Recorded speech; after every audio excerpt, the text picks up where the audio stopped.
నీలి మేఘములలో ధరణీ తేజం, నయనాంతరంగములలో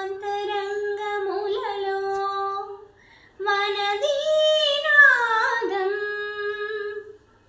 పోరునే గెలుచు పార్థివీపతి సాటిలేని ఘనుడైనా నీరజాక్షి అలిగే వేళ నుడి విల్లు ముడి వంచగలడా?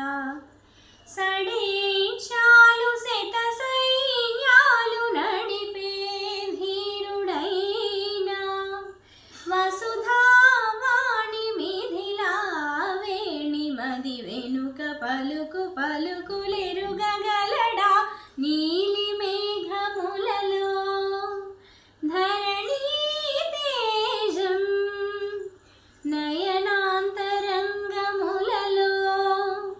వన